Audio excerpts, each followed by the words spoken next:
pada segmen terakhir bersama kita persilakan. Bismillahirrahmanirrahim. Assalamualaikum warahmatullahi wabarakatuh.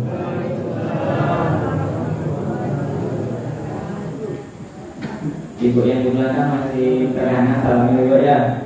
Izin diulang sekali ya Bapak Ibu. Semangat ya Ibu. Assalamualaikum warahmatullahi wabarakatuh.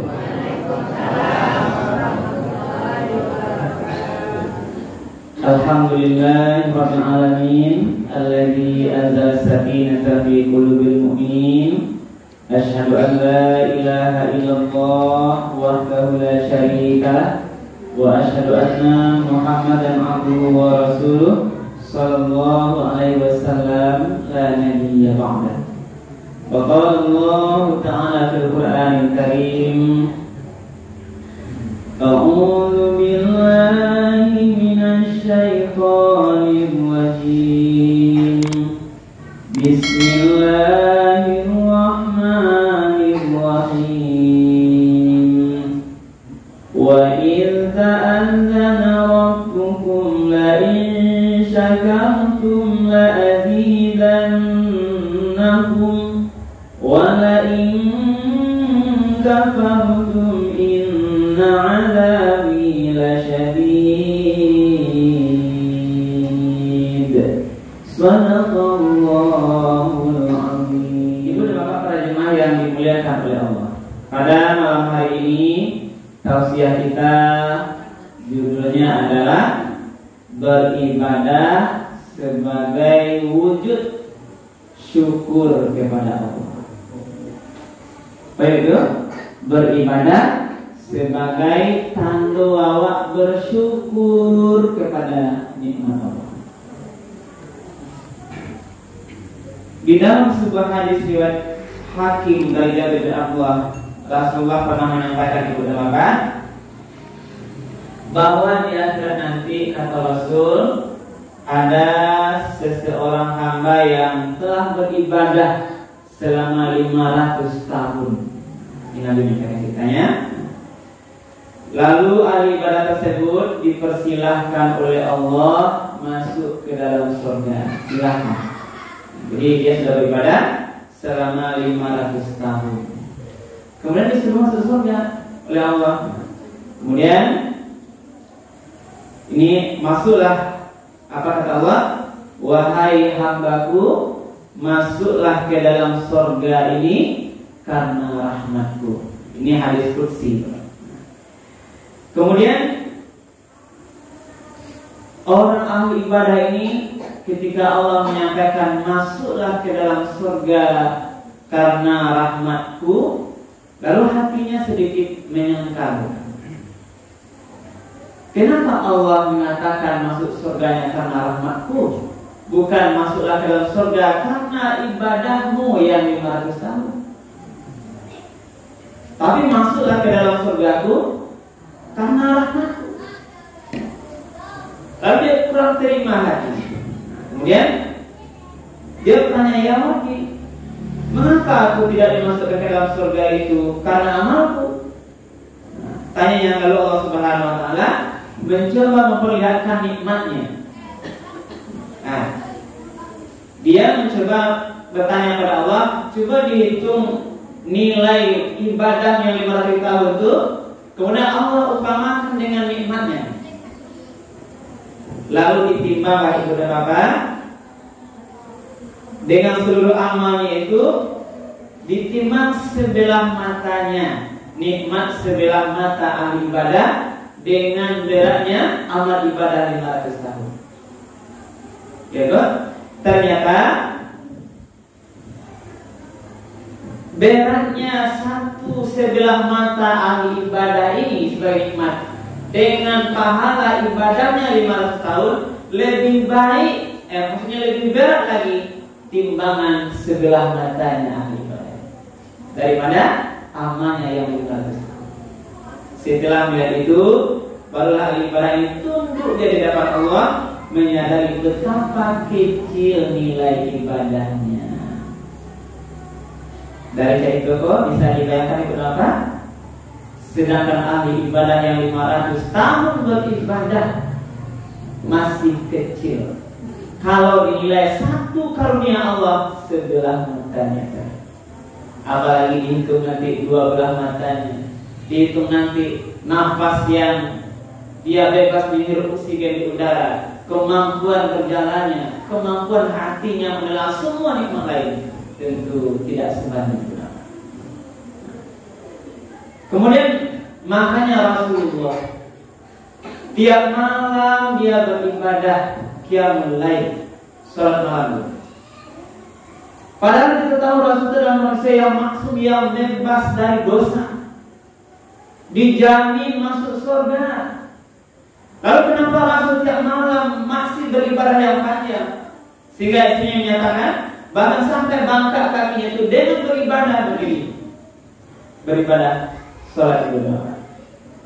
Maka ditanya oleh istrinya, wahai ya Rasulullah, kenapa engkau beribadah seperti ini? Tidakkah engkau adalah manusia yang dijamin masuk surga? Kenapa begitu sungguh-sungguh beribadah bahkan sampai bengkak kakiku?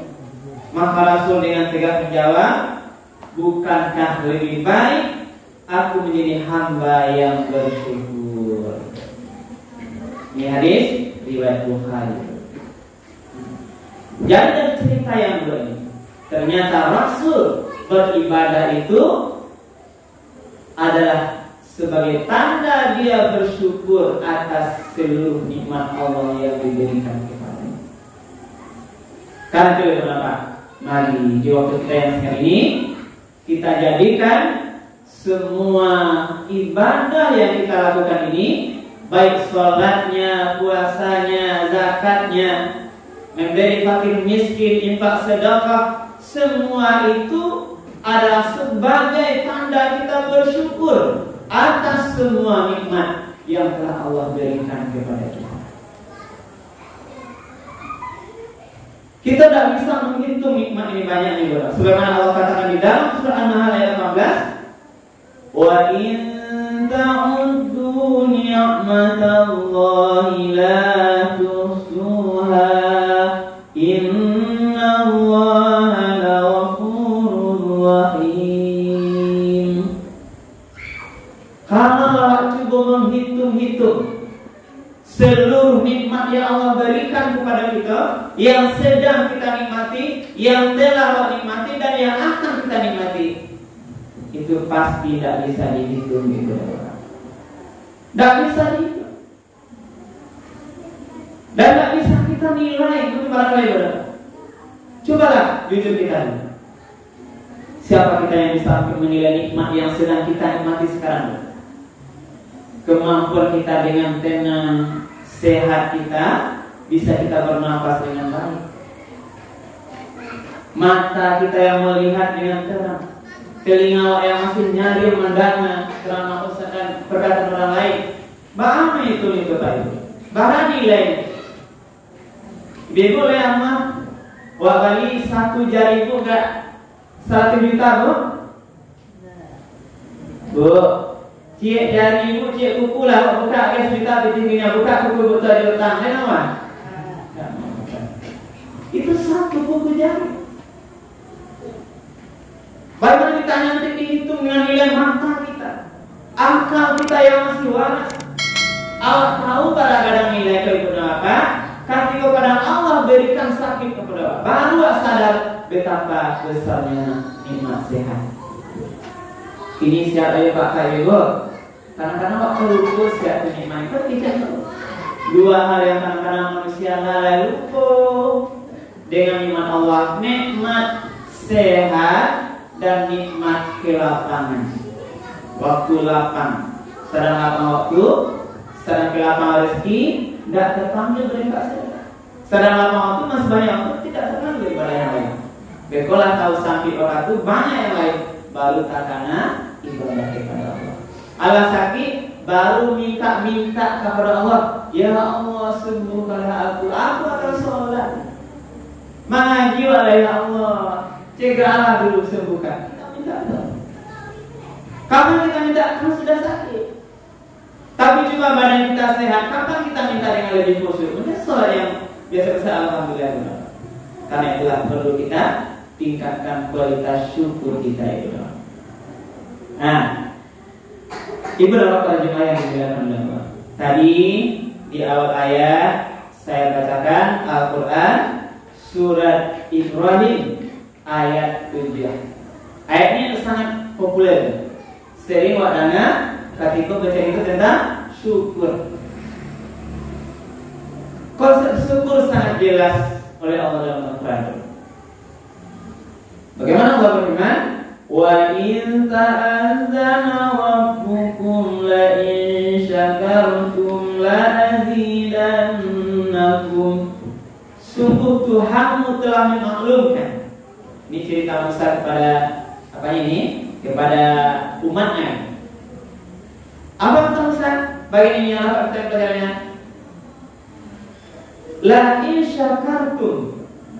Kalau sekiranya kamu bersyukur, la azidannakum, maka pasti aku tambah nikmat itu. Ini kata Allah. Allah sudah menyampaikan, kalau kamu bersyukur, aku tambah nikmat itu. Wala in kafartum inna azabi lasyadid. Kalau kamu kufur, maka ingatlah azabku sangat pedih. Azab Allah sangat pedih. Jadi jalannya ada ambil timang. Ada namanya bahasa kini lebih kerennya, ada reward, ada punishment. Ada penghargaan, ada hukuman. Allah terangkan dalam ayat ini. Maka siapa yang bersyukur ditambah nikmatnya. Siapa yang kufur engkar kepada nikmat itu, maka diazab. Dijelaskan. Sekarang kita perlu dalam ba'a cara bersyukur yang seharusnya. Ya. Jangan kita masih salah atau kurang bersyukur. Bagaimana cara kita bersyukur nikmat? Syukur itu ada 3 macam. Nah, yang pertama namanya syukur bil qalbi. Nah, apalah syukur dengan hati. Apa maksud syukur dengan hati itu?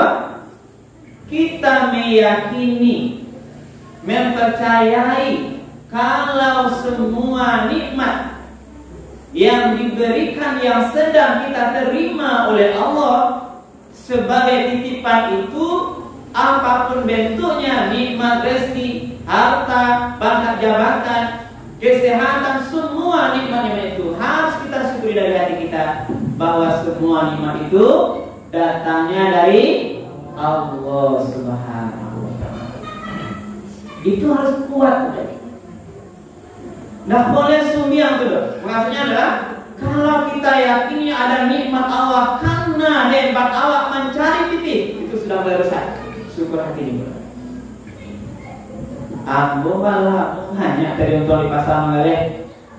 Oh iya bantu. Tentu lah, ya ambo pandai nota pembeli. Ambo sangat dia baca itu. Karena pedagang di pasar banyak pula beberapa adalah mengatakan sumpah ini tidak berkah. Maka demi Allah. Contohnya ini maaf ibu, kali ini sama gitu. Teh barang ada 1 kilo teh. 1 kilo ini barang ada berapa? Ya alhamdulillah. Jawabannya sangat cerdas Pak ya. Sabrun. Tapi yang mau tanya jumlah titiknya. Karena kini kabarnya satunya nanya ya Bapak ya. Ya Bu, barang ada 1 kilo ini Pak. Orang turun. Alhamdulillah ya. Barang turunnya, contoh aja dulu. Barang 1 kilo ini Pak. 20.000. Nah, 30 lah. Biar lu keturunannya kali tetap kalah dojo. Nah, kita lihat. Barang 1 kilo Bu. Lain rancak adanya itu Bu. Rancak karena tuh demi Allah lalu baru tadi pagi kami baruan. Pakai demi Allah. Bari merasa suke bui. Bari kelana, bari kelana paling rancak, paling lama, paling mani. Demi Allah yubahna mana? Yakinlah. Demi Allah. Inilah gambaran. Ini contoh sederhana. Lalu dia dapatkan untung langganan dari situ. Yang biasanya pakan kini baru tuang 100.000, rupanya minggu besok baru tuang 500.000. Dua kalinya di pasar. Lalu pulang dia berapa? Ini adalah nikmat Allah. Tidak boleh terlintas, harus diyakini kalau lapo dari pasar itu karena izin Allah Subhanahu. Siapa yang bisa menyebabkan kalian laku? Yang membukakan hati para pembeli datang ke tempatnya belanja itu Allah yang buka. Maka jangan sombong. Maka jangan banyak kisah-kisah para pedagang yang kaya raya bangkrut akhirnya karena sudah mulai sombong. Kita kecil si Allah Subhanahu. Tidak boleh. Jangankan pedagang biasa itu apa? Harta yang paling banyak itu Qarun. Tahu ya betul? Qarun. Harta itu dah lawan doa. Qarun aja karena sudah sombong, hartanya dibenamkan oleh Allah ke dalam perut bumi. Ibu kalau mau rumah di situ nah, maka kami di situ dalam cendol harta Qarun. Kita nak kapal muda kalau itu di Mesir di situ kan? Nah, itulah gambarannya betapa nilai kekayaan harta yang maksudnya. Nah, jadi syukur yang pertama terhadap semua nikmat Allah, baik itu dari sakit jadi sehat, baru dia ke dokter awak. Awak sehat itu bukanlah karena dokternya. Ya. Dokter hanyalah perantara. Kalau yang buka di sini, dokter itu hanya perantara sebagai langkah usaha kita ikhtiar kita dari Allah. Tapi hakikat yang menyembuhkan bukanlah dari dokternya, tapi karena izin Allah Subhanahu wa ta'ala. Kalaulah dokter yang menyembuhkan itu apa? Kenapa dokter itu juga sakit? Kenapa anak dokter juga sakit? Kenapa suami dokter juga sakit? Kenapa istri dokter juga sakit? Berarti siapa yang menyakitnya karena kenapa? Allah Subhanahu wa ta'ala. Sampai situ dari Ibu. Berarti syukur kita dari hati, yakin awak kalau semua nikmat yang Allah berikan itu kita yakini dari Allah. Lalu syukur yang kedua, yakin dari hati, syukur bil lisan. Bahasa syukur bil lisan kita ucapkan kalimat Alhamdulillah, segala puji bagi Allah. Alhamdulillah masih bisa babuku lama makan awak. Itu tetangga awak, misalnya awak sebagian di rumah sakit ini, tahai berbuka tahina, makan tak normal, pakai selang masuk ke hidungnya. Itu kita syukuri. Kita masih bisa melihat anak-anak kita, suami keluarga kita makan berbuka bersama. Sementara saudara-saudara kita yang lain di rumah sakit berbuka mungkin dalam tangis kehibaan. Maka banyaklah kita bersyukur. Alhamdulillah. Dia suami barang ke pasar. Alhamdulillah. Kalau biasanya 300.000 saat makan tu, kini dia suami 50.000 ke pasar. Alhamdulillah. Biasa kan belanja kan 300.000, makan kini ke pasar dia seperti ada alhamdulillah. Rupa ini sana apa ya sakit. Dia sampai ke udah ini dia ada 50.000 nya kailah ke pasar apa nana dolar harga di pagi. Biarlah makan kok pucuk ubi kita bawa buku itu. Alhamdulillah. Nah boleh aku mengikan lah. 50.000 kenapa udah kok? Kayak udah ke pasar. Baca tak pulau dulu itu banyak rupiah. Banyak rupiah. Kalau misal rumah tangga itu kan juga orang makannya mana lama rasanya. Ya Maya, maka ada apa yang kita lah? Ketika pergi nak nampak ada yang menyatakan ibadah Alhamdulillah ya. Lah ini syukurnya bil lisan ibu tidak boleh, apalagi ada dongkol di hati ketika rezeki suami kurang. Ya, doakan mudah-mudahan rezeki keluarga kita ini selalu diberikan limpahan oleh Allah. Dan bisa sabar kalau ketik ibu. Kan balik Pak. terutama kita di penghulu, ya kan? Bagian curhat persoalan makan kurang, persoalan uang. Nah, walaupun sama bekerja, tapi mengatur ini amat berat. Kalau salah-salah bisa bercakap, bahkan sebagian perceraian di dunia agama itu karena persoalan titihan. Nah, yang terakhir buktinya waktu baca yang terakhir, syukur dengan amalan. Nah, inilah ibadah. Syukur badan kita tubuh. Wa gunuan badanku untuk sholat, ya. Wa gunuan tangan untuk membantu orang lain. Wa gunuan lidahnya dengan syukurnya berbanyak baca Quran dan berzikir. Nah, kita gunakan kaki ini melangkah ke tempat-tempat yang dibenarkan oleh Allah, tempat-tempat ibadah. Jangan digunakan kaki itu untuk kalau salah guna kaki kita maksiat, tanpa yang sia-sia, berarti kita tidak benar, berarti engkar kita menggunakan rahmat kaki. Ada tata cara kita gunakan di jalan yang tidak benar, maksiat, pasang BT, baju di, bangkok, mama licin. Nah, ini kan jadi kayak gitu ya. Tidak benar nih. Oh, kegalaan yang kayak tidak benar. Berarti salah menggunakan nikmat Allah. Kalau salah, ingat nanti azab Allah, inna azabil lasyadid. Ba'adar azabnya bagian terakhir.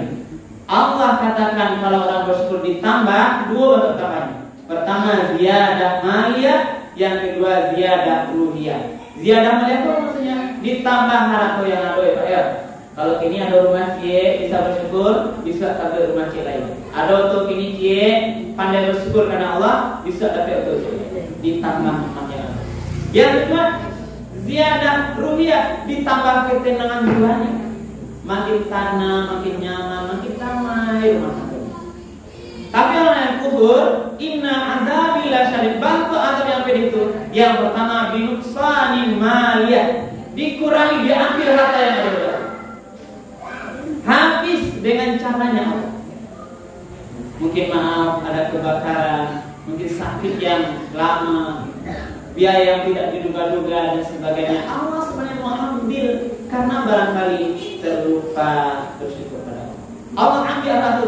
Kalau ada rumah dulu kurang jadi cil. Ada sampai habis jadi tinggal cil. Tajwa, tagada dan sebagainya. Dan yang terpenting ba'athir Allah yang azab itu binuksani ruhiyah. Allah kurangi, Allah cabut ketenangan jiwanya. Resah, makin banyak atau makin rasa, makin panjang, sehingga bisa stres karena memikirkan hartanya. Diazab oleh hartanya. Inilah azab yang berlipat. Karena itu mari kita bersyukur kepada Allah, terutama memperbanyak ibadah.